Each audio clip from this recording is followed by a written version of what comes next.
Le Hadj, c'est le pèlerinage dans la ville sainte de la Mecque, que tout croyant musulman est tenu d'accomplir au moins une fois dans sa vie, s'il en a les moyens. C'est l'un des 5 piliers de l'islam. Alors, en quoi consiste ce pèlerinage et comment se déroule sa série de rituels? Les origines du Hadj remontent à la période pré-islamique.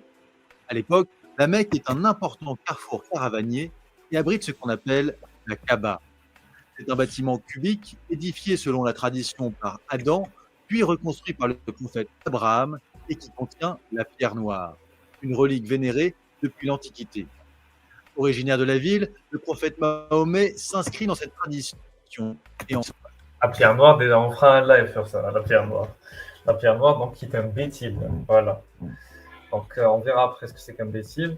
Mais en tout cas, donc, comme l'a dit la prof, c'était un objet de vénération, voire même d'adoration des Mécois et même des Arabes de cette région, bien avant l'islam. Il faut comprendre que la Kaaba est un lieu d'adoration polythéiste. Quoi qu'on dise des monothéistes, on s'en fout. Parce que moi aussi, je peux venir demain matin, je prends une église et je dis oui, mais l'église avant, ici, c'était un lieu polythéiste. Ouais, mais bon, on va me prendre pour un con. C'est la même chose pour Mohammed. Il vient, il dit oui, mais la Mecque, c'est Abraham qui l'a construite, donc c'est monothéiste. Écoute, c'est pas ce que l'histoire dit. C'est pas ce que la tradition que tes ancêtres disent. Et c'est parce que, effectivement, le principe même de temple implique. Le principe même de temple implique un Dieu qui n'est pas transcendant, mais immanent. Au moment où tu commences à relier des objets à un Dieu, déjà dans le polythéisme. Voilà. C'est un sens de transcendance, c'est censé échapper à toute matérialité, à la base. Et oui. Bon, on continue. C'était pas ça l'objet de la critique aujourd'hui, donc on va pas trop s'embarquer dans ça. 132, il se rend sur place et effectue son pèlerinage de l'adieu. Après cela, la Mecque est considérée comme une ville sacrée et son accès est interdit aux musulmans. Et oui. Et ça, c'est dans le Coran, ce verset-là. Le Hadj devient alors une obligation pour tous les musulmans qui doivent effectuer une série de rituels à un En gros, moment il faut pas laisser les mécréants s'approcher de la Kaaba. Ça, c'est dans le Coran. C'est dans la sourate Tauba, sourate 9. et dans un lieu précis.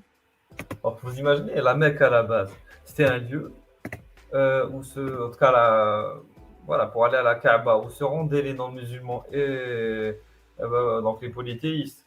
Même, il y avait des juifs et des chrétiens qui les rendent aussi. Pour aller commercer, pour aller échanger, etc.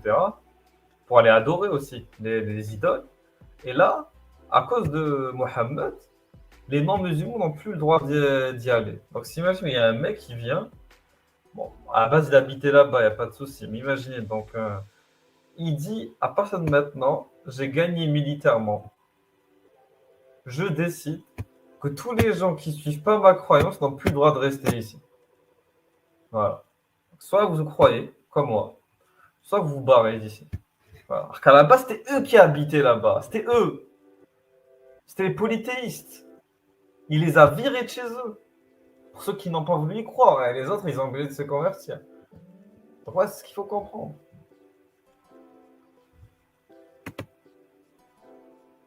Les rites du Hadj se déroulent sur 5 ou 6 jours. À la différence de l'Omra, le petit pèlerinage qui peut être accompli à n'importe quel moment de l'année, le Hadj, lui, doit avoir lieu à un moment précis. C'est ça. Il débute le 8e jour du Dhul Dhu Hijjah. al-Hijjah, Voilà. le 12e mois du calendrier lunaire musulman. C'est 2 mois après le Ramadan. Alors, par Voilà exemple, le Ramadan, il se finit quand? On va dire le 21 avril. Bah, c'est 2 mois après le 21 avril. Enfin, 21, 22, on va dire. Voilà, c'est 2 mois après le Ramadan. comment le pèlerinage se déroule. Après s'être purifié et avoir revêtu l'habit rituel pour pénétrer à l'intérieur du périmètre sacré de la grande mosquée, le pèlerin fait d'abord 7 fois le tour de la Kaaba. Voilà, donc déjà, il fait 7 fois le tour de la Kaaba. Il tourne comme un con 7 fois autour de ce cube bizarre. Je suis désolé, déjà, rien que ça, c'est polythéiste. Tu tournes 7 fois autour d'un cube. Venez me dire que ça, c'est monothéiste, transcendance, tout ce que vous voulez. Voilà. En quoi tourner 7 fois autour d'un cube n'est pas un acte ou un rite polythéiste, attaché à la matérialité. Voilà. Ah, je suis désolé. Ça sert à quoi de tourner autour d'un cube? Si ce n'est pour vouer une vénération à l'objet autour duquel tu tournes. On est d'accord, il y a un attachement à, au matériel, ce qui implique de l'idolâtrie. C'est une forme d'idolâtrie. Voilà. De tourner comme ça 7 fois autour d'un cube. Déjà, même pourquoi 7 fois? Pourquoi juste ils disent pas tourner autour du cube le nombre de fois que vous voulez? Pourquoi 7? Ça, vous ne jamais vous l'expliquer. Pourquoi 7? Pourquoi pas 8? Pourquoi pas 9? Pourquoi pas 2? Pourquoi pas une fois? Pourquoi 7 fois? Parce que 7, c'est un chiffre fétiche. Et avoir des chiffres fétiches, c'est une mentalité de polythéiste. C'est pas une mentalité de monothéiste. Voilà. Je suis désolé. En tout cas, c'est une mentalité de, là pour le coup, de monopoly. Voilà. On est monothéiste en apparence, mais en vérité, au final, on est polythéiste. Parce qu'on fait quasiment la même chose que les polythéistes. Tout le mindset, toute la mentalité rejoint le polythéisme. Ils ont juste fait ce qu'on appelle de la monolatrie. C'est-à-dire qu'ils ont pris un dieu qui faisait partie du panthéon des autres idoles, des autres dieux, et ils l'ont érigé comme dieu suprême. D'où le Allahu Akbar, Dieu le plus grand, etc. Donc c'est Dieu le plus grand, le plus transcendant dans quelque sorte. Ils vont dire le plus transcendant. Oui, mais ça implique que les autres existent et que le tien est le meilleur. Voilà, c'est ce que ça implique. Mais on reste toujours dans le polythéisme en quelque sorte, mais non assumé. Un vérité par jour, tu veux monter ou pas? Tu veux monter, tu me dis. Je t'envoie le lien. Ok? Voilà, on continue. dans le sens inverse des aiguilles d'une montre. Ensuite, En il plus, est fait voilà, dans le sens inverse des aiguilles d'une montre. Pourquoi? C'est ça, c'est bizarre. Pourquoi est-ce que t'en as un, il veut le faire dans le sens des aiguilles d'une montre? Pourquoi dans le sens inverse des aiguilles d'une montre? Ça, en fait, il faut comprendre que tout ça, ça a un sens d'un point de vue polythéiste. D'un point de vue monothéiste, ça n'a aucun sens. Donc, ils ont repris tous leurs principes sans même leur donner vraiment une substance en tant que telle. Ça sert à quoi de tourner en sens inverse des aiguilles d'une montre? Vraiment, je vous le dis, ça a quoi? effectue 7 fois au pas de course les 400 mètres qui séparent les deux monticules de Safa et Voilà, Marwa. donc ils vont faire du jogging. Voilà, je fais du jogging cette fois. Tac, tac, tac, tac, tac, tac, tac. Voilà, je fais un jogging. Aller-retour, aller-retour, aller-retour. C'est ça en fait, le pèlerinage, c'est ça l'adoration pour un dieu, c'est faire un jogging. Par ce rite, les pèlerins rappellent l'errance dans le désert d'Agar, la femme d'Abraham, et sa recherche désespérée d'eau pour son fils Ismaël. De là, il se rend via Mina au mont Arafat, à une vingtaine de kilomètres de la Mecque. Voilà. C'est là où Mahomet fit son discours d'adieu. Le pèlerin a l'obligation d'être à Arafat le deuxième jour du pèlerinage pour y passer la journée en prière jusqu'au coucher du soleil. C'est le moment le plus important du Hadj. À la tombée de la nuit, le pèlerin retourne vers Mina en s'arrêtant à Mousdalifa pour se reposer et se restaurer. Après le lever du soleil, le pèlerin arrive à Mina. En gros, le Hajj, moi ce que je comprends de tout ça, c'est un circuit touristique. Enfin, tu vas en Italie, tu vas en Espagne, tu vas en Belgique, bon, ceux qui sont belges, ça n'a pas de sens, mais vous m'avez compris. Je sais pas, tu vas au Japon, tu fais un circuit touristique. Voilà. Le Hajj, c'est ça, tu fais un peu de sport le matin, ok? En fait, c'est quoi le Hajj? C'est séance de sport le matin, voilà. Et ensuite, l'après-midi, tu vas faire un peu de tourisme, voilà. Et après, tu retournes et tu manges tranquille, voilà. La nuit, et tu te reposes. Ça, en fait, le truc, c'est littéralement ça, je suis désolé. Où pendant 3 jours, il doit lapider avec 49 pierres ramassées sur le chemin, 3 stèles qui représentent cette. Par ce geste, le pèlerin réconcilie Abraham, Agar et Ismaël, la mission du diable. Le premier des 3 jours, le jour de l'Eid el-Kibir, Voilà, donc après, ils vont jeter des pierres sur une stèle, ça n'a aucun sens. Ce rite n'a aucun sens. D'abord, c'est un peu de sport. Ensuite, on va dans un endroit bizarre, rester je sais pas quoi faire. Voilà, permanence et prière. C'est juste des gens qui restent dans un endroit, ils font un peu de prière et voilà. Je reste dans un endroit, comme un camp. Voilà. Et ensuite, ils reviennent à un autre endroit qui s'appelle Mousdalifa pour bouffer. Et ensuite, ils vont jeter des pierres dans un autre endroit. C'est n'importe quoi, ça n'a aucun sens. on commémore le sacrifice d'Abraham, prêt à tuer son fils à la demande de Dieu, mais qu'il put remplacer par un bélier. En souvenir, le pèlerin peut aujourd'hui sacrifier un animal. Il revient ensuite à la Mecque pour accomplir les 7 tours de la Kaaba et le parcours entre Voilà, Safa et Marwa, voilà, ce qui forcément. marque la fin de son état de sacralisation. Ensuite, il retourne à Mina. Voilà. Après les nuits passées à Mina, le pèlerin revient à la Mecque et y accomplit une dernière fois les 7 tours de la Kaaba et le parcours entre les deux collines, ce qui marque la fin des rites du Hajj. Voilà, donc il faut un peu de sport, puis ils finissent par un peu de sport. Voilà. Au moins, ils auront fait du sport, c'est bien, hein. Moi, je dis pas, hein. Le sport, c'est très bien pour la santé. Et voilà, ça, on peut le faire partout, quelque part. Voilà. Tourner autour d'un cube à la Caen, faire des allers-retours, tu peux le faire dans un stade de foot ou un stade d'athlétisme. T'as pas besoin d'aller juste payer plus de 5 000 euros. Là, les prix ont tellement augmenté qu'on va presque avoisiner les 10 000 euros juste pour faire ça. Voilà. Et pour jeter des pierres sur un mur. Le pèlerin peut alors rentrer chez lui ou poursuivre son voyage à Médine, une autre ville sainte de l'islam. Il est désormais Hajj, un titre honorifique qu'il peut accoler à son nom et qui lui confère un Voilà. prestige social. Ah, bah, je fais un Hajj maintenant, c'est bon. J'ai fait le Hajj, je fais un Hajj, c'est bon. Ça, c'est la classe. Moi, j'ai fait le Hajj, moi, j'ai payé les 10 000 euros, frérot. Qu'est-ce que tu crois? Toi, tu peux pas, hein? T'es pauvre. Eh oui. Auparavant, les pèlerins empruntaient les routes vers la ville sainte à pied ou à dos d'âne ou de chameau, au prix d'un voyage périlleux. Aujourd'hui, ils arrivent pour la plupart par avion à Jeddah, situé à 70 Voilà. Ah, on va dire qu'à l'époque, vous voyez, c'était classe.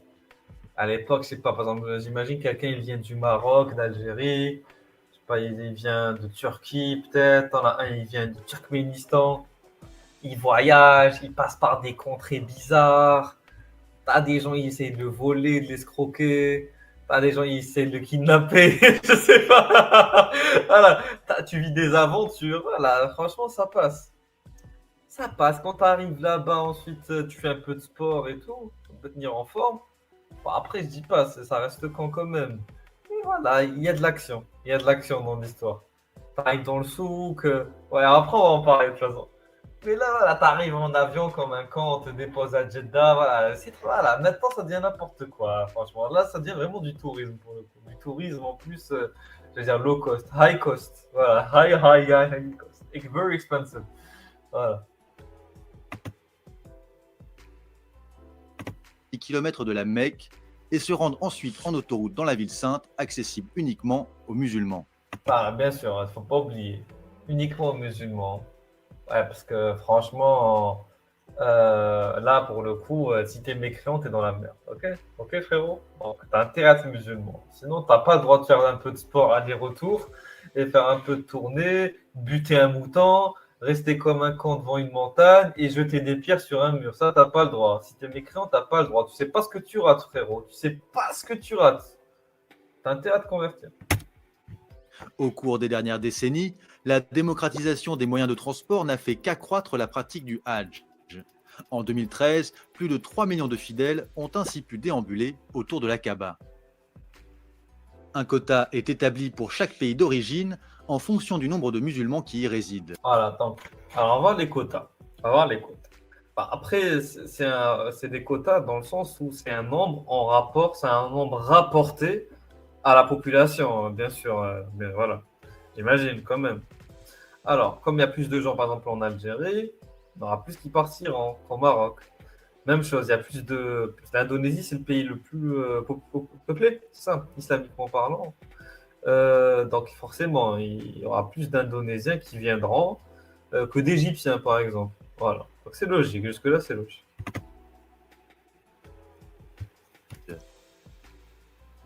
En 2013, ces quotas ont subi une coupe drastique prolongée sur 3 ans.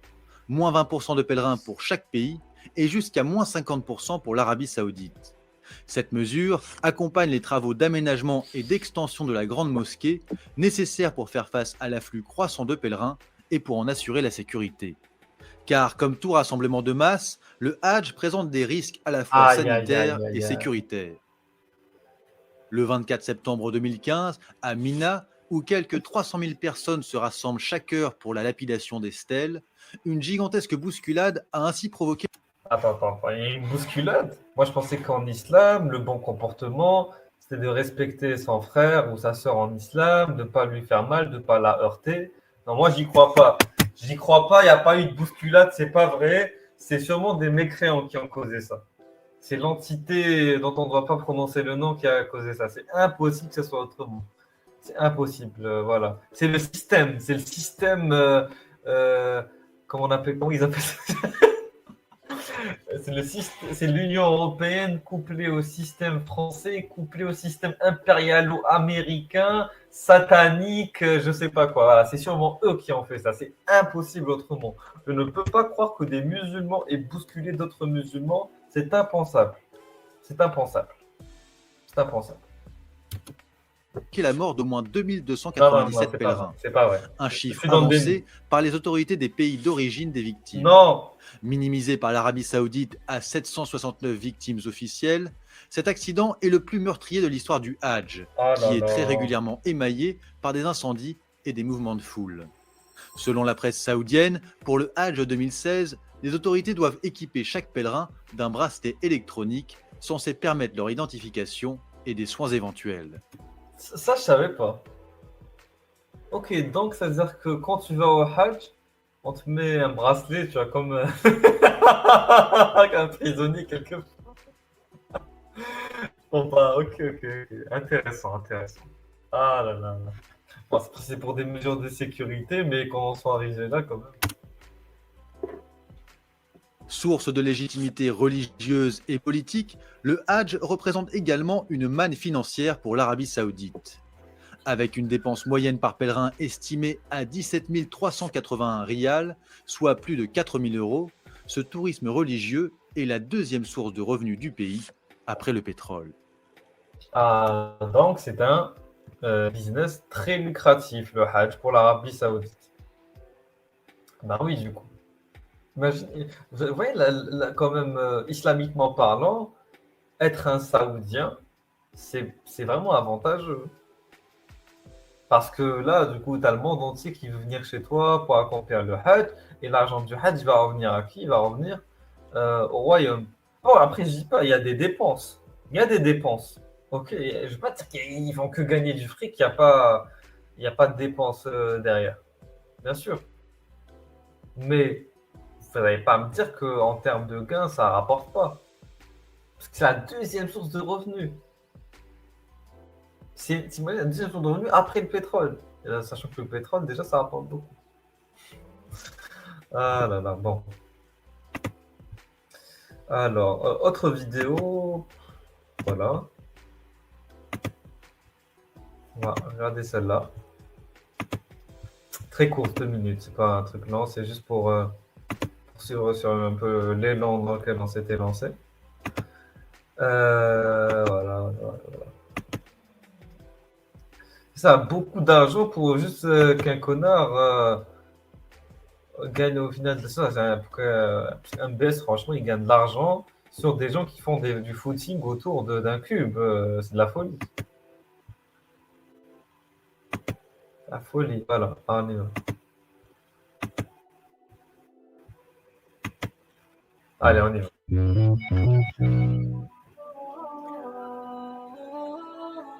Na, na, na, na, na, na, na. No, no, no, no. Na, no, no. 40 jours après Ramadan. Ok. Ah bah, je vais faire x2 parce que c'est chiant. Le prophète est né à la Mecque, ok, proclamé. Bon, attends, on va avancer un peu. Ok, il y a 7 minarets, ok, non, on s'en fout. La Kaaba, oui. Ah, voilà, Zamzam. Regardez à quoi ressemble Zamzam, voilà. Le puits de Zamzam. Putain, quand même, j'ai l'impression que le puits de Zamzam, il est en train de s'épuiser. Le puits de Zamzam est en train de s'épuiser quand même, je suis désolé.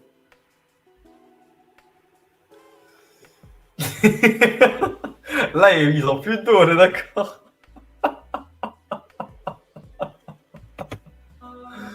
Okay. Allez, on va avancer. Alors, des sandales, une ceinture, le siwaka, le fameux siwak. Le fameux siwak. Un petit livre pour comprendre comment ça marche. Voilà, des petites serviettes et tout. Masha'Allah, comment...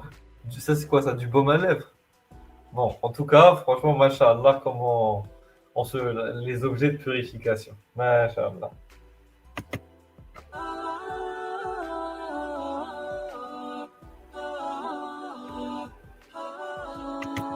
Les pèlerins portent les mêmes étoffes blanches et n'en portent que le nécessaire. Voilà, le nécessaire, c'est voilà, c'est ça, un peu pour se nettoyer, etc. Un peu de musc. Voilà, voilà, des sandales et on y va. C'est bon. Ah, on n'a pas le temps. Regardez la classe. Regardez. J'ai vu dans mes commentaires, quelqu'un d'entre vous m'a dit que ça lui rappelait justement les processions bouddhistes. Justement, ça rappelle un peu les tenues bouddhistes. Ben, c'est normal, c'est un peu ça. C'est un peu ça qui vous ne faut pas oublier que les Arabes sont des Asiatiques. Parce que nous, quand on pense Asiate, on pense à Chine, on pense à Japon, on pense à Corée. Il faut oublier que les Turcs sont considérés comme des Asiatiques. Les Turkménistan, les Tadjikistan, Kyrgyzstan, les Iraniens, les Pakistanais, tout ça, c'est des Turcs. Ah, c'est des Turcs, putain, je suis fatigué. C'est des Asiatiques. Donc, forcément, il y a des coutumes et traditions qui sont échangées.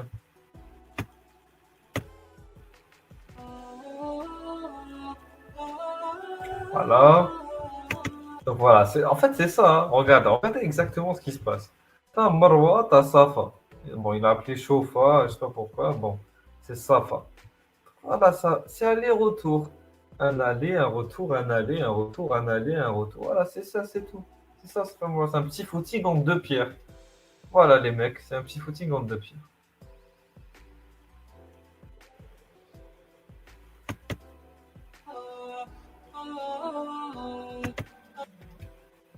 Benny Ben, j'aime pas le terme orientaux, parce que t'en as qui mettent même les Africains dans les orientaux.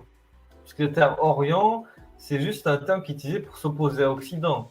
Mais en fonction de où tu te trouves, tu es toujours l'oriental ou l'occidental de quelqu'un. Par exemple, tu vois, les Maghrébins ou les Nord-Africains sont considérés comme les occidentaux des Arabes. Mais ils sont en même temps considérés comme les orientaux des Européens. Bah bon, voilà quoi. Alors, voilà. Là, il faut comprendre. Regardez ce qui se passe. Mort Arafat, c'est quoi Mort Arafat? C'est des mecs, des meufs, ils montent ils s'assoient, voilà, ils s'assoient, ils prient. Ah, lui, il dort, voilà, lui, il dort. Regarde, attends, je vais bien zoomer, parce que vraiment. Et lui, il dort, voilà. Tu vas là-bas, tu fais un peu de sport. Tu vas dans un endroit, tu t'habilles. Tu sais quoi, tu t'habilles en blanc, voilà, avec un drap blanc, tu mets un drap blanc sur toi. Tu fais un peu de sport le matin, si tu veux, ouais, et tu dors, voilà, il dort. Ils dorment, ils attendent, voilà, ils attendent, tranquille, ils attendent. C'est ça le pèlerinage. T'en as qui prient un peu, oui, ils vont pas rester prier tout le temps. Voilà, ils attendent comme ça, normal. Et après, ils vont manger.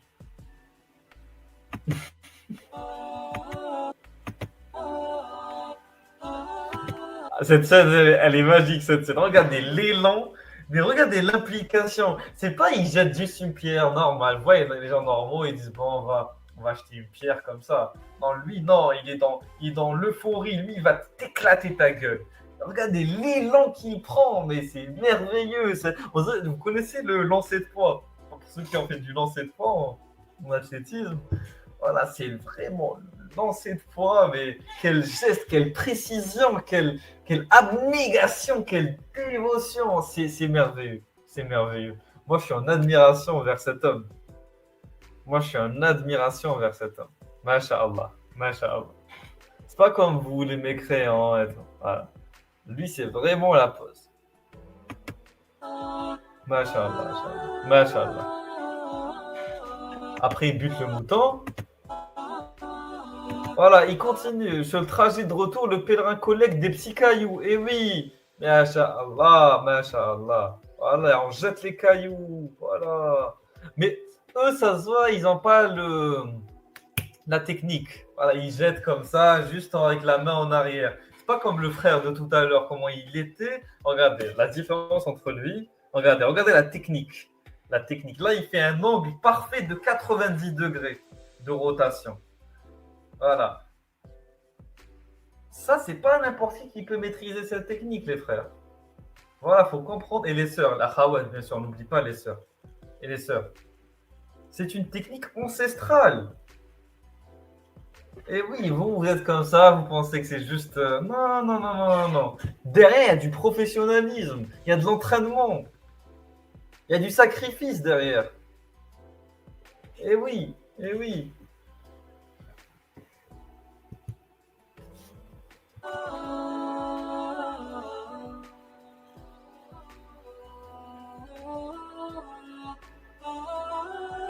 Voilà, c'est des petites pierres qui servent à la lapidation des stèles sataniques. Ah, désolé, c'est vrai que vous ne pouvez pas voir à cause de la. Ok, deux secondes, j'enlève. J'enlève. J'enlève la bannière. Voilà, c'est mieux. Là, vous voyez. Normalement. Donc voilà, donc, ces pierres-là servent à la lapidation des stèles sataniques. Et oui. Regardez comme elles sont magnifiques. Ça, c'est des pierres qui ont été designées par Allah lui-même.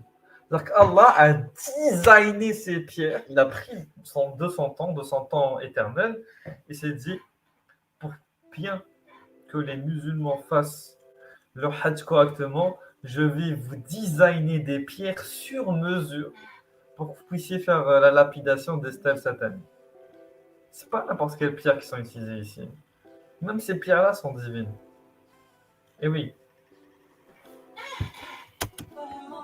Masha'Allah, Masha'Allah. Masha'Allah, Masha'Allah, Masha'Allah.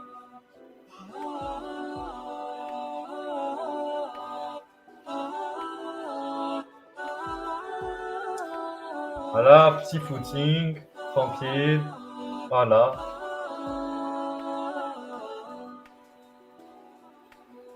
Masha'Allah.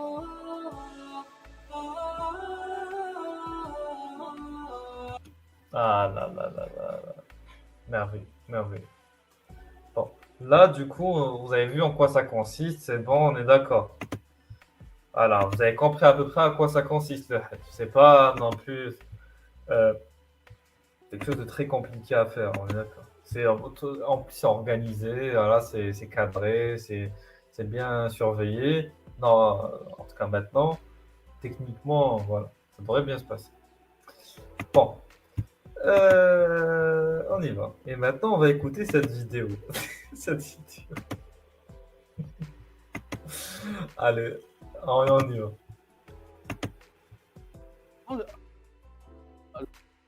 Par rapport au pèlerinage. Allah Ta'ala il nous dit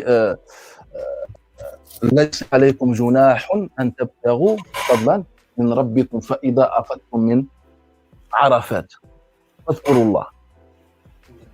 Barakallah, subhanallah.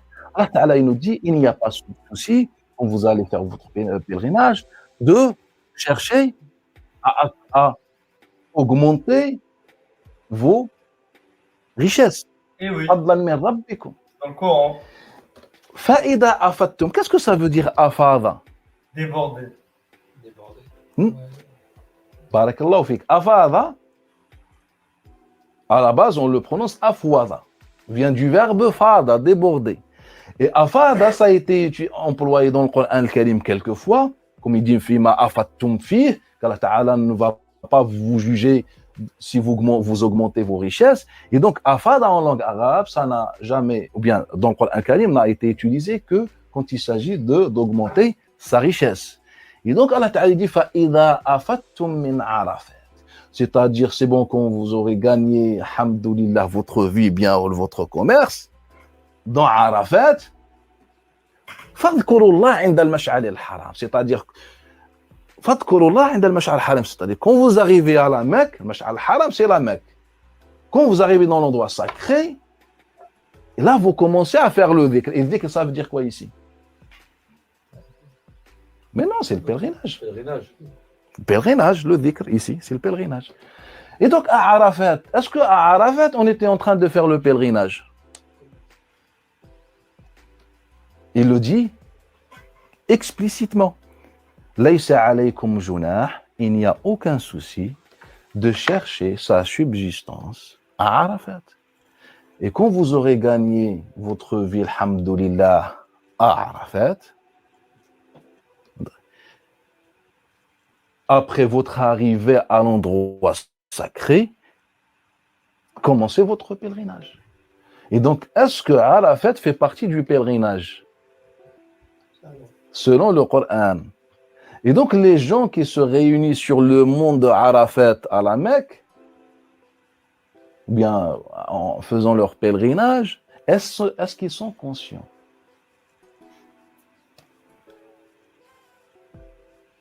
Arafat, à la base, et même des ouvrages ont été écrits sur cette question, ou bien des chapitres. À Arafat, on faisait le commerce, concurrence de poésie et des sites de rencontres. Il y avait trois choses. Historiquement prouvé et notoire et tout ce que vous voulez. C'est, hein? Oui, c'est notoire. Non. Et c'est bien ça, parce qu'en fait, tu as des gens de tous les pays du monde Oui. qui viennent avec leurs produits de chaque endroit, Oui, chaque contrée, oui. ils vont vendre. En fait, ça nous explique un peu l'histoire de Makkah, mais on ne va pas entrer dans ce détail, ça va prendre du temps. Mais juste, barakallah. Donc là, ce qu'il faut comprendre, les gars, c'est que, et les sœurs évidemment, c'est qu'à la base, au cours du pèlerinage, il y avait bien sûr l'aspect dit spirituel, mais il y avait aussi l'aspect business, commerce, rentabilité économique. Et du coup, tu as même un verset qui légitime ça, qui dit si vous voulez vous faire du fric, il n'y a pas de souci. Vous pouvez vous faire du fric pendant le pèlerinage. Donc, c'est vrai, il faut vraiment voir le Hajj, donc le pèlerinage, comme donc une action qui est à moitié spirituelle, si on veut, bien sûr, mais aussi à moitié matérielle. Parce que les gens ne font pas ça que pour Dieu, ils font aussi ça pour le fric. Il faut comprendre ça. À la base, c'est aussi du commerce, le pèlerinage. C'est du fric. Et les polythéistes faisaient ça déjà, avant même que Momo ne vienne. Bien au monde, d'ailleurs. Et Momo, il a gardé ça dans le Coran. Momo, quand je dis Momo, c'est Mohammed. Mohammed, le prophète des musulmans, a gardé ce principe dans le Coran. Le principe de tu peux te faire du fric en faisant le Hajj. Parce que le Hajj, c'est pas que spirituel. C'est aussi du business. C'est de la monnaie. Voilà. Mais la lecture la plus ancienne du Coran, qu'est-ce qu'on lisait autrefois, avant la lecture officielle qu'on a aujourd'hui? Les compagnons, comment ils lisaient ce verset? ليس عليكم جناح أن تبتغوا فضلا من ربكم في مواسم الحج فإذا أفضتم من عرفات. Il n'y a pas de souci de chercher sa richesse, sa subsistance pendant les mawasim. Et le mawasim, c'est évoqué tout à l'heure, wasama. Chercher la différence. Barakallahu fik, c'est-à-dire les marchés ou un marché ou un festival, on dit mawasim. Et pourquoi les compagnons anciens ils disaient le mawasim? Car c'est la lecture ancienne et le mawasim c'est par rapport à, comme disent, Arafah, Okad, Dhi Majaz, Majanna wa Hubasha. Lorsque les gens de Najd arrivaient pour faire leur pèlerinage, ils avaient plusieurs points où s'arrêter. Et le plus grand point, c'est Okad. Et Okad, ça faisait partie de Arafat. Et le plus grand festival autrefois, c'était le festival de Arafat. Et ensuite, plus ils se rapprochaient, plus ils se regroupaient selon leur tribu. À Arafat, Okad, tous ensemble. Mais plus on avançait vers l'endroit sacré pour faire le pèlerinage, on fait comme aujourd'hui les gens font. Par exemple, on va avec une agence, on est regroupés ensemble. Les Tunisiens, les Algériens, je ne sais pas, les Français. Voilà des groupes. Et donc les Arabes, autrefois, ils faisaient déjà ça. On se regroupait tous à Arafat pour rencontrer des filles ou des filles rencontrent des hommes. Avant la Arafat, en fait, c'était un site de rencontre, les gars. On ramène les meufs, on ramène les mecs et on les fait rencontrer ensemble. Arafat, c'était le Tinder islamique des Arabes. Voilà. C'est ça qu'il faut comprendre. Arafat, à la base, c'est ça. Pour ceux qui ne comprennent pas, c'est quoi Arafat? Arafat, c'est ce que je vous ai montré tout à l'heure. Alors, il faut que je vous montre c'est quoi Arafat. Parce que là, peut-être que les gens, ils ne comprennent rien. Parce que c'est qu'Arafat. C'est en gros. En fait, Arafat, c'est un mont, hein, c'est une sorte de petite montagne. Et c'est là où ils étaient, où tu dois t'établir, tu dois prier, etc. Mais à la base, là-bas, il y a un marché. Il y a un regroupement de gens. Donc là, tu vas pour faire du business, mais aussi pour rencontrer des partenaires. Voilà. Attends, je vais vous chercher quand même, c'est quoi Arafat? Non. Le mont. Ah, bon. Je suis tombé sur le politicien. Bah, Arafat, c'est ça. Attends, je vais monter un peu.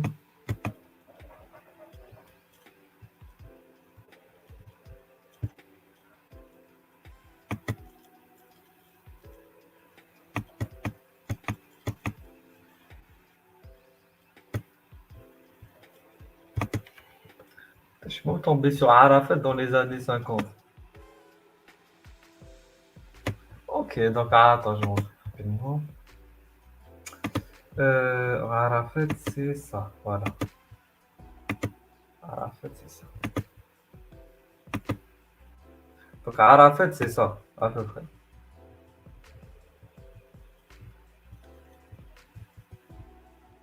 C'est où? Voilà. Ça, c'est dans les années 50.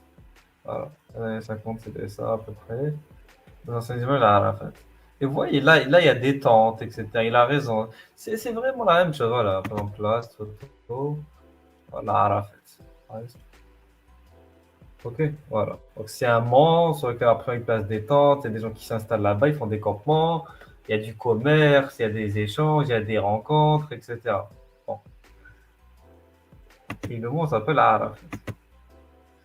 Donc on continue la vidéo et c'est très intéressant. Voilà.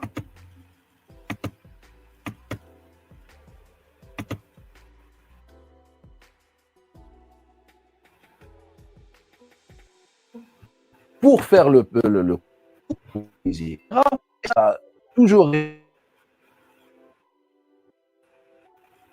comment dire, ou bien juste le 1er siècle, la fin du 1er siècle.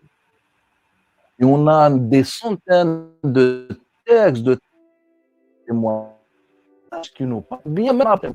C'est là qui faisait la même chose. On a fait ce temps-là pour en rajouter. À quel moment, en fait, c'est... Maintenant, c'est devenu le le Hajj wa Arafat. le Hajj wa Arafat. C'est un hadith, barakallahu fik. Cheikh Mourad, il nous parle d'un hadith, le Hajj wa Arafat. Et ce hadith, il est rapporté par Thawri, d'après Bakr ibn Ata, d'après Abdurrahman ibn Ya'mar al-Dili. Donc, quand on a étudié le fiqh sur ces 5 années, ou bien les 4 années, qu'est-ce que je vous ai dit? À chaque fois, il y a un sujet de divergence.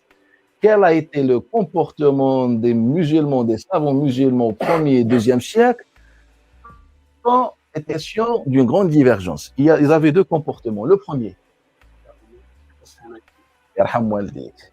soit c'est Omar ibn Khattab. À chaque fois, il y a un débat sur une chose. Omar a dit.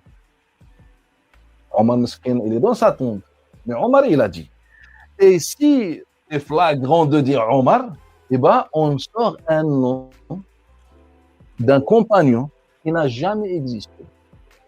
Et donc, vous allez trouver plusieurs dizaines de compagnons qui n'ont jamais existé, mais qui ont résolu des questions qui étaient sur le point de provoquer une guerre civile. Alors, on s'arrête là. Vous vous rendez compte quand même. C'est-à-dire que les savants sont allés jusqu'à inventer des compagnons pour éviter des combats entre différentes écoles qui divergeaient sur une problématique donnée. C'est grave. On est allé jusqu'à inventer l'existence de mecs pour empêcher des guerres. Et ça bug un peu. Attends, j'ai diminué la qualité de l'image. Ouais, 720p, on s'en fout. Voilà. 240. Voilà.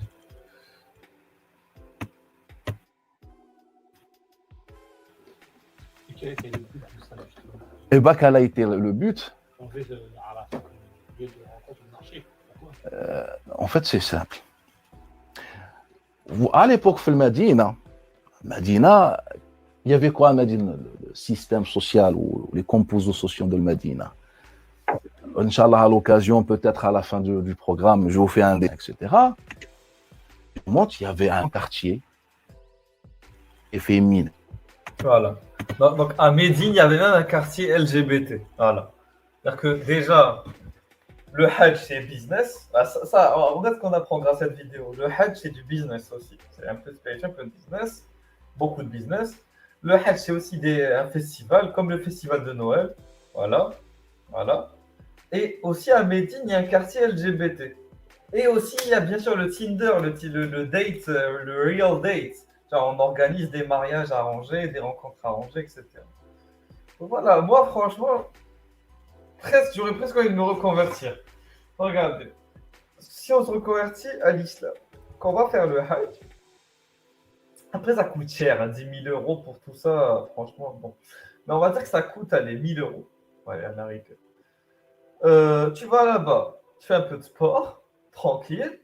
Bon, après, le problème, c'est que tu risques de crever parce qu'il y a beaucoup de gens, ils vont te marcher. Non, oublie, c'est mauvaise idée, c'est de la merde. Non, Voilà, faisaient leur vie, etc. C'est le marais. Ouais. C'est notoire, plus que notoire. Il y avait. Attends, regarde. Attends, écoutez ce qu'il a dit, écoutez ce qu'il a dit. Attends, je vais monter le son.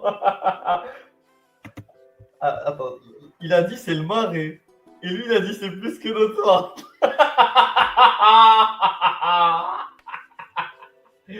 Ah, attends, je vais arrêter. Là, j'arrête le. On s'en fout. Ouais, plus de son, c'est bon. Écoutez bien ce qu'il a dit. Et les femmes, il y avait des traditions. Il y avait certains couples où les femmes montaient leurs cheveux. Je sais pas, je suis pas un coiffeur. On appelait ça at-torra. Ça a été inventé par la fille de Ali ibn Abi Talib, c'est-à-dire la petite fille du prophète Ali. Donc la petite fille du prophète, elle est comment citez-moi un coiffeur connu là. Un coiffeur connu en France. Bon, ouais, là les gars dans le chat, s'il vous plaît, aidez-moi. Personne ne connaît des coiffeurs.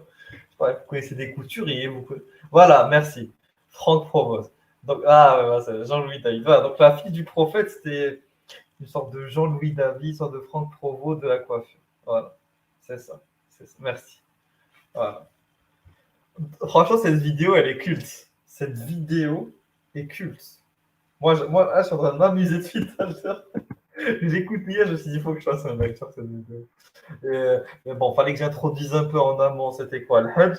Mais ça valait le coup. J'imagine que ces 30 minutes ont valu le coup juste pour cette pépite. Cette vidéo est une pépite. C'est vrai que je pourrais la réécouter minimum 3 fois. Attendez. Les femmes montaient leurs cheveux. À l'occasion, peut-être à la fin du programme, je vous fais un dessin, etc. Et je vous montre, il y avait un grand quartier des gens efféminés. Voilà, faisaient leur vie, etc. C'est le marais. Ouais. C'est notoire, plus que notoire. Il y avait les femmes, il y avait des traditions. Il y avait certains couples où les femmes montaient leurs cheveux. Je sais pas, je suis pas un coiffeur. On appelait ça at-torra. Ça a été inventé par la fille de Ali ibn Abi Talib, c'est-à-dire la petite fille du prophète alayhi salatu wassalam. Et donc, lorsque Hisham ibn Abd al-Malik, il voulait l'interdire, qu'est-ce qu'il a fait? Et bien, on trouve un hadith dans lequel le prophète sallallahu alayhi wa sallam aurait dit: il viendra un jour où vous allez faire at-torra. Vous avez écouté ou pas? Vous l'avez écouté? Non. Attends, je répète, j'ai l'impression que vous n'avez pas écouté. Vous n'écoutez pas bien, les gars, franchement. Et donc, lorsque Hisham ibn Abd al-Malik, il voulait l'interdire, qu'est-ce qu'il a fait? Et bien, on trouve un hadith dans lequel le prophète sallallahu alayhi wa sallam aurait dit: il viendra un jour où vous allez faire at-torra. Un grand quartier des gens efféminés. Écoutez bien. Voilà, faisaient leur vie, etc. C'est le marais. Ouais. C'est- Il a dit c'est le marais. Vous avez écouté ou pas? Attends, je répète. Voilà, ils faisaient leur vie, etc. C'est le marais. Ouais. C'est notoire. Plus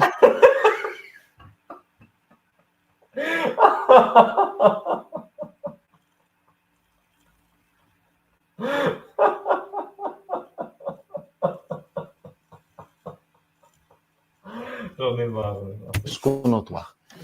Il y avait les femmes, il y avait des traditions.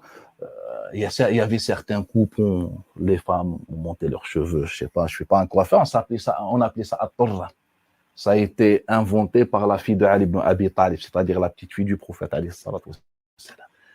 Et donc, lorsque Hisham ibn Abd al-Malik, il voulait l'interdire, qu'est-ce qu'il a fait? Et bien, on trouve un hadith dans lequel le prophète sallallahu alayhi wa sallam aurait dit: il viendra un jour où vous allez faire at-turra.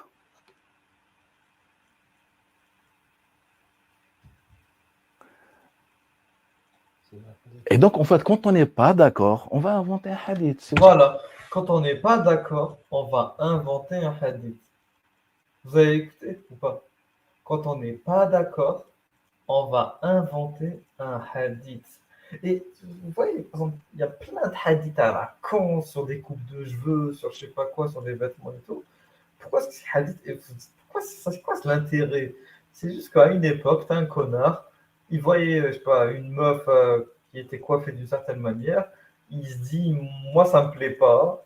Si cet homme est influent, ça peut être un calife, ça peut être un vizir, ce que tu veux, un gouverneur, un émir, ben, il va voir des savants, il va leur dire, moi je veux interdire ça, je veux pas voir ça. Ils vont lui sortir un hadith du chapeau, voilà, du chapeau magique, et après, ça légitimera une potentielle fatwa d'interdiction. Tout à fait. aussi simple que ça. Et donc, à cette époque-là, les gens qui venaient de partout, à Arafat, il n'y avait aucune adoration, aucune retraite. Les gens, ils ne se mettaient pas sous le soleil, dans le froid, ou après, sur une montagne déserte, etc. Voilà. À la base, les gens, ils ne faisaient pas ça sur le mont de Arafat, mais sur la vallée de Arafat, c'est là où il y avait le grand marché. Eh oui. Eh oui, les frères. Et donc, ils faisaient leur vie, leur commerce, etc. Et le Coran al-Karim le dit clairement. Il nous dit qu'à Arafat, vous êtes là pour l'ifada, pour l'argent. Voilà, t'es là pour C'est l'argent, un sourd, c'est un d'accord. marché. Vous foutez. Et quand فإذا أفدتم من عرفات, c'est bon, quand vous aurez gagné votre vie à Arafat, c'est là où va commencer le pèlerinage. En fait, c'était pas, on pouvait y aller tout seul, en fait. Dans la fin des camps, on pouvait y aller tout seul. Bien sûr. Il n'y a pas un temps. Non, il n'y a pas un temps. Sauf avant, voilà, c'est comme un marché. Comme le marché de Noël, il y a un temps, voilà. Mais il n'y a pas une obligation. C'est individuel. Tu as envie de rentrer ou de te faire ton pèlerinage, bah, tu quittes le marché de Noël et tu vas faire ton pèlerinage. Mais la foule s'arrête, voilà, à une date précise. C'est comme ça, on faisait à l'époque de Arafat. Donc, ce hadith-là est rapporté par ce Ibn Ya'mar ad-Dili qui n'apparaît que dans ce texte, dans tout l'héritage islamique. Est-ce que c'est dans les récits canoniques, du coup, qu'ils ont été... Barakallahu fik. Sauf que ce hadith, vous allez le trouver dans les 4 livres célèbres, c'est-à-dire les Sunan. Et ça a été authentifié. Eh oui. Et d'ailleurs, j'ai même pas fini. Barakallahu fik. Vous savez ce qu'on a dit sur ce hadith? Sufyan ibn Uyayna, il a baissé sa tête comme ça, comme s'il est dans la prière. Il dit Innahu la ajwadu hadithin rawahu Thawri. C'est le meilleur hadith que Thawri a rapporté. Pourquoi? Vous savez pourquoi? C'est simple. C'est parce que le seul au monde, jusqu'à l'époque de Thawri, qui rapporte ce hadith, c'est Thawri. Ce hadith n'a jamais été rapporté par personne dans toute l'histoire islamique, dans toutes les régions islamiques. Jusqu'à ce que Thawri vienne et le rapporte. Et après, un certain Khusayf, celui qui dit que le prophète sallallahu alayhi wa sallam prit les bras le long du corps, Khusayf, il a repris ce hadith-là, mais on sait que c'est un menteur, etc. C'est pour ça que ce hadith ne se trouve que dans le Mu'jam de Tabarani. Bref, qu'il a dit. Et Muhammad ibn Yahya al-Dhuhli, ولا حافظ المزي محمد بن يحيى الدهلي Le concurrent de Bukhari, à la base, c'est son cheikh. Il dit Innahu la ashrafu hadith. C'est le hadith le plus honorable que rapporte Tawreen. En fait, mais pourquoi? En fait, à chaque fois les savants ont dit ça, c'est parce que c'était le seul hadith qu'ils avaient pour affirmer une adoration. Et donc, jusqu'au IIe siècle, Arafat, c'était un endroit de rencontre, de se faire l'argent, de chanter, de danser et de boire. Et on a plusieurs centaines de textes qui affirment ça, des poésies, tout ce que vous voulez. Mais justement, si c'est vraiment le cas, quel est, comme l'a dit le frère, quel est l'intérêt, je sais pas, des personnes qui ont inventé le hadith, de faire de Arafat une adoration alors que de base ça ne l'était pas? Quand vous lisez dans l'héritage islamique et vous lisez les hadiths, Ça, là, écoutez bien ce qu'il va dire. Là, écoutez vraiment bien ce qu'il va dire. vous n'allez pas vous retrouver face au Congrès américain où des experts sont là à réfléchir sur une stratégie, sur 50 ans, sur 100 ans, 200 ans. Non. L'esprit ou l'approche arabe était simpliste. On sait bien que les Juifs étaient très présents à travers Ka'b al-Ahbar, etc. Ou bien les écrits plutôt juifs et des autres religions, les écrits yéménites plutôt, pour être plus exact, étaient très présents. Le premier livre a été enseigné dans les mosquées en islam au début du 1er siècle, c'est Al-Mishnah. C'est le livre juif. Et ça, on a des dizaines de témoignages sur cette question. Lorsque Wahb ibn Munabbih, on a appris qu'il avait lu 2 livres. Wahb ibn Munabbih, il a dit, j'ai lu 2 livres. Un livre, c'est Taurat, et l'autre livre, c'est un kitab du Yémen. Qu'est-ce que les savants musulmans disent? وَإِنَّهُ قَرَأَ 70 كِتَابًا. Il a lu 70 livres. On sait bien que 70, ce n'est pas un chiffre, c'est-à-dire il a lu beaucoup. Et donc, imaginez le niveau culturel des savants musulmans à l'époque. Et donc, c'est pourquoi on a été beaucoup influencé par les paroles et dires de ces religions, de ces régions, etc. Et ça arrangeait beaucoup le régime omeyyade, surtout lorsque les paroles apprenaient aux gens de ne pas se mêler des affaires bien politiques, etc. Enseigner aux gens de rester à la mosquée. Quand on avait besoin des gens, on leur enseignait les mérites d'être martyrs, les 70 vierges, les 200 vierges, les 4 vierges, selon les positions ou les blessures que tu peux avoir dans la guerre, etc., en combattant dans les rangs du régime omeyyade. Et au passage, il y avait des conflits un peu juridiques, un peu, etc., culturels. Par exemple, le rapport qu'on avait avec les femmes a beaucoup changé lorsque les Juifs sont arrivés. Nous, on a toujours appris que la femme arabe était battue, était meskina, mais rien de là. Celles qui commandaient dans les tribus arabes sont les femmes, ce pas les hommes. Eh oui, les gars. Eh oui, à la base. Avant l'islam, la femme avait une valeur supérieure aux hommes. Donc beaucoup... Oui, avant l'islam, la femme avait des valeurs supérieures aux hommes. Vous nous dites que la femme et tout, voilà, elle était infériorisée avant l'islam. Pas du tout. C'est à cause des Juifs. C'est les Juifs. Voilà, ils sont venus, ils ont. Beaucoup de choses. Vous allez me dire, mais est-ce que la femme arabe faisait le ménage? Jamais. Toute la poésie qu'on possède aujourd'hui nous parle que était obligatoire pour un mari, on ne parle pas des notables, on parle des gens normaux, de la classe moyenne. Les hommes devaient, c'était une condition pour qu'ils se marient, apporter quelqu'un qui fait le ménage, une femme ou un homme qui fait le ménage. Voilà. Un domestique. Et c'est pourquoi, voilà, on ne va pas sortir du sujet. Barakallahu fi. Non, et cette tradition est restée jusqu'au IIe siècle, jusqu'à ce que les écrits des autres religions soient très, très, très présents. Et on a commencé à s'éloigner de ces bonnes valeurs arabes ou de ce statut qu'avait la femme arabe avant l'islam. Et vous n'allez pas croire que les Arabes ont enterré leurs filles vivantes. Ça ne se trouve que dans la tête de certains fanatiques religieux. Voilà. Aucun arabe n'a enterré sa femme ou sa fille vivante. Et le verset n'a aucun rapport avec le sujet. On l'a vu déjà au cours, mais bon. Donc il y a d'autres exemples aussi. Attends, J'ai une question. Donc, ce que vous êtes en train de dire, c'est qu'avant l'islam, dans la période pré-islamique, les femmes avaient une place qui était Oui, importante dans oui. la société. très, Vous avez un autre exemple, les ménages, plus dans les droits, par exemple. Parce que, enfin, en soi, par exemple, nous, on va comparer la période post-islamique et la période pré-islamique. Qu'est-ce qu'on va remarquer? Par exemple, la question de la mixité. Pendant la période islamique, la femme n'avait plus le droit, surtout depuis Sulayman ibn Abd al-Malik, lorsqu'il est venu, il a aboli la mixité dans les lieux, dans les mosquées, par exemple. Avant Sulayman ibn Abd al-Malik, à la fin du 1er siècle, les femmes et les hommes priaient mélangés. Mais mélangés, il n'y avait pas côté femme, côté homme, etc. mélangé dans les rangs. Oui, mélangés. Mélangé dans les rangs ou Mélangés. Les textes qu'on a, c'est les mélangés. Il n'y avait pas les femmes derrière ou les hommes derrière ou les femmes avant. Ça, c'est depuis Sulayman ibn Abd al-Malik. Quand vous dites les textes, c'est basé sur quelle source? Après, je vous donne des sources si vous voulez, des pages, etc. Alors que la femme, avant l'islam, elle n'avait pas ce problème. Avant l'islam, il y avait ce qu'on appelle baraza. Les femmes étaient surnommées par al-baraza. Al-baraza vient du verbe baraza, c'est-à-dire se montrer, être devant. C'est-à-dire les femmes prenaient la parole, que ce soit dans le côté politique ou la guerre ou je ne sais pas, prendre des décisions.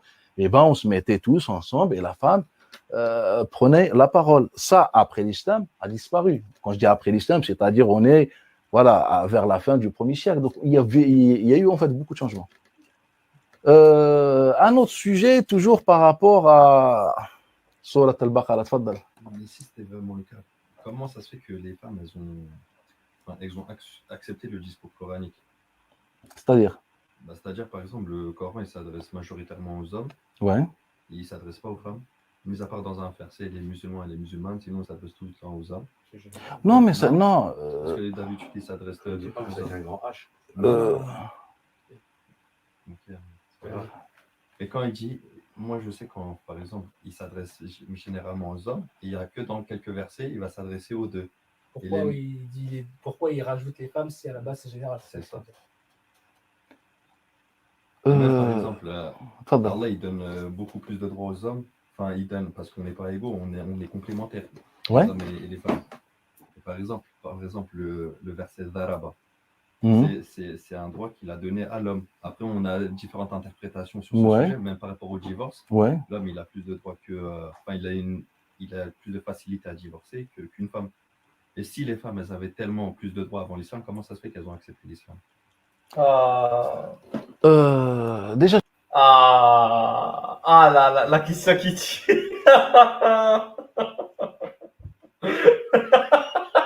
Franchement, j'adore ces vidéos. Moi, je suis mort.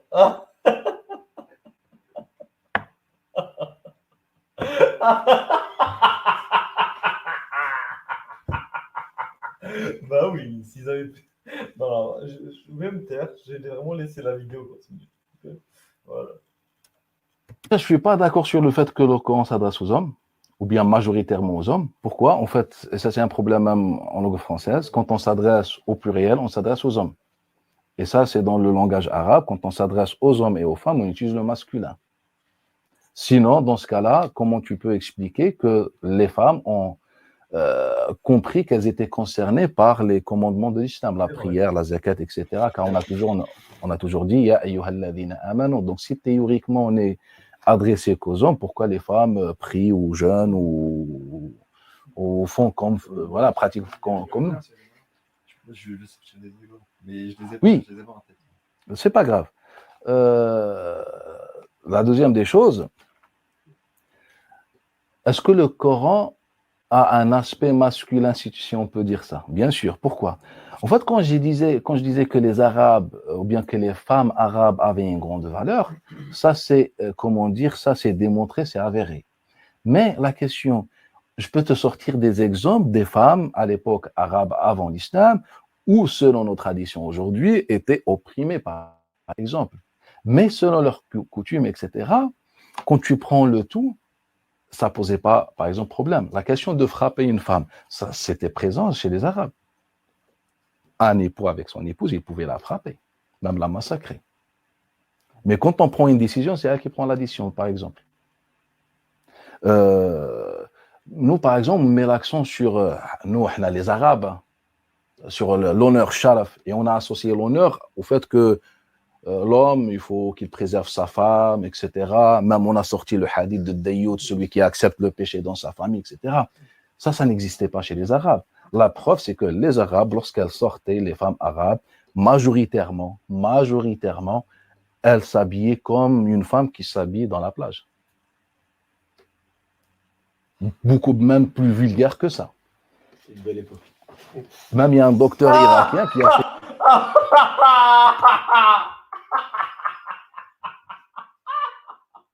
Il a dit c'est une belle époque.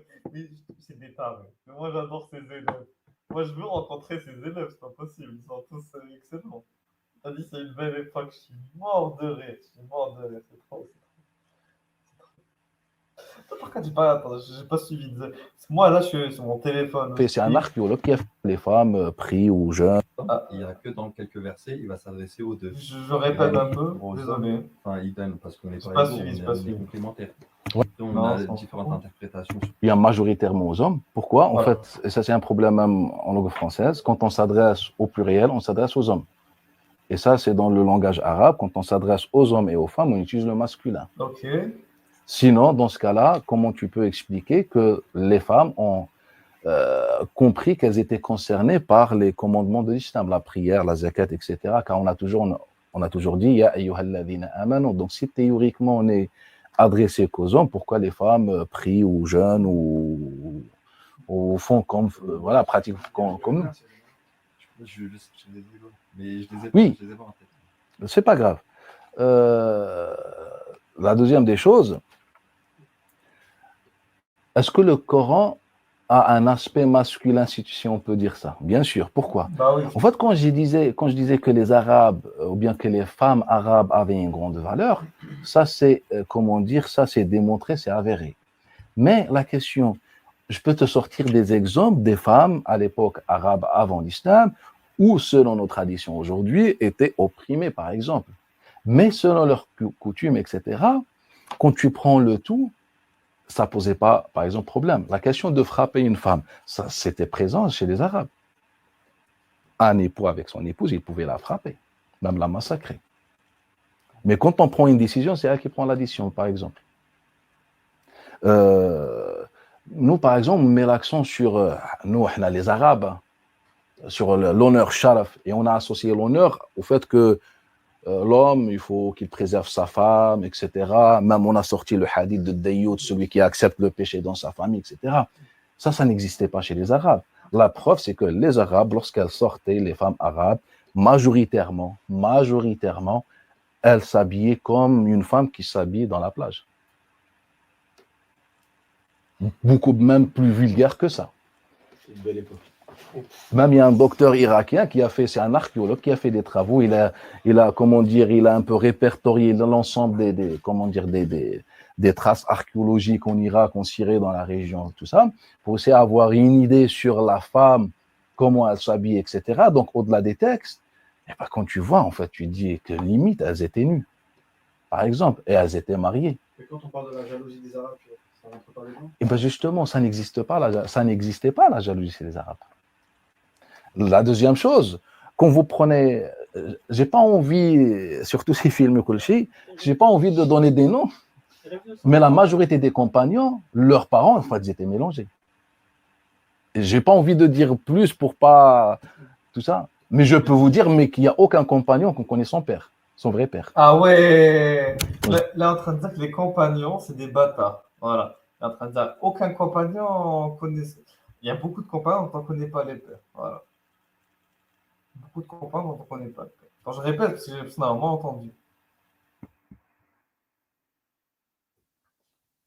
J'ai pas envie de dire plus pour pas tout ça, mais je peux vous dire, mais qu'il n'y a aucun compagnon qu'on connaît son père, son vrai père. Ah, quand même, lui, il dit aucun compagnon dont on connaît son vrai père. Donc, voilà. Ça...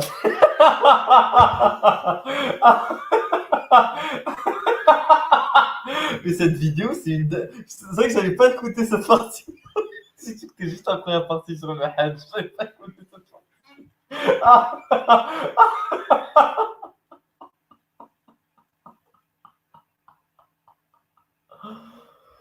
Ouh, je suis mort. Quand je dis, on ferme le sujet.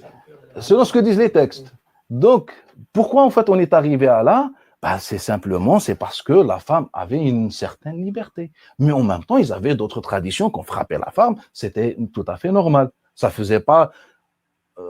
Tu vois, on n'est pas dans des sciences exactes. Et c'est pourquoi le Coran a été beaucoup influencé par ce langage, si on peut dire influencé, mais bon, masculin. Encore une question pour la même qui la pose ici. Disons que quand c'est pluriel, ça s'adresse aux deux. Pourquoi à certains moments mentionner les femmes si de la règle générale c'est que. Après, on ne peut pas donner une réponse générale comme ça. Il faut voir en fait dans quel contexte. Et parfois, il y a des raisons de détailler, parfois en général. Après, il faut voir texte par texte. Il n'y a pas une réponse à dire pourquoi. D'autres sujets dans Surat al-Baqarah. Ah, moi les gars, moi je suis mort là.